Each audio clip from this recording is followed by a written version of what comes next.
Back with a snack from Egypt. Got a snack shipped to me from Egypt. It's called canned popcorn.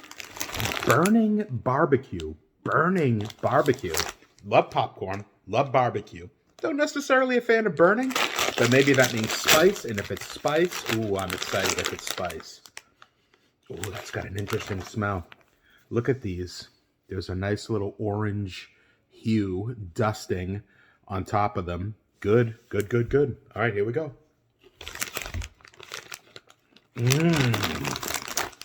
That's fantastic. It's not spicy, but it's definitely got a little kick to it.